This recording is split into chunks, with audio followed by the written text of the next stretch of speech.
केंद्रीय लोकसेवा आयोगाच्या 2023ला घेण्यात आलेल्या 1143 जागांसाठीच्या परीक्षांचे अंतिम निकाल आज जाहीर झाले असून यात दीपस्तंभ फाउंडेशन मनोबलच्या विविध वर्गांमध्ये प्रशिक्षण घेतलेल्या 9 विद्यार्थ्यांनी केंद्रीय लोकसेवा आयोगाच्या परीक्षेत यशाची पताका फडकावली आहे। विशेष म्हणजे या 9 पैकी 5 विद्यार्थी दिव्यांग आहेत।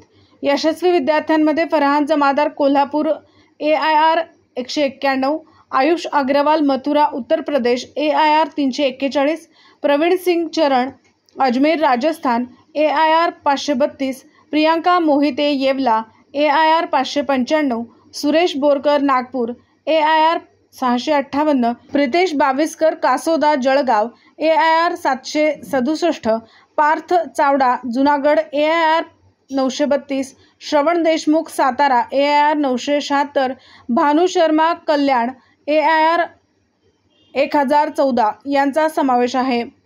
दीपस्तंभ मनोबलमध्ये दिव्यांगांसाठी दिल्या जाणाऱ्या विशेष प्रशिक्षणाचा खूप फायदा झाला। यजुर्वेद महाजन सर आणि इतर सर्व अधिकाऱ्यांनी केलेल्या मार्गदर्शनामुळे आत्मविश्वास वाढला। भविष्यात मी सुद्धा मनोबल करीत असलेल्या कामात माझे योगदान देईल अशा भावना या प्रसंगी फरहान जमादारने व्यक्त केल्या। समाजातील सर्व स्तरातील घटकांमधून कर्तव्यदक्ष, संवेदनशील आणि प्रामाणिक अधिकारी घडावे यासाठी संस्था 18 वर्षांपासून कार्यरत आहे। याही वर्षी विद्यार्थ्यांना उत्तम यश मिळाले आहे, त्याचा आनंद वाटतो। प्रज्ञाचक्षू आणि दिव्यांग विद्यार्थ्यांनी मिळवलेले यश हे दिव्यांग व वंचित घटकातील विद्यार्थ्यांसाठी विशेष प्रेरणादायी आहे। विद्यार्थ्यांचे सातत्यपूर्ण कष्ट आणि संस्थेतील अनेक ज्येष्ठ प्रशासकीय अधिकारी, मार्गदर्शक व देणगीदार यांच्यामुळे हे यश प्राप्त झाले आहे, अशा भावना दीपस्तंभ फाउंडेशनचे संस्थापक यजुर्वेद महाजन यांनी यावेळी व्यक्त केल्या।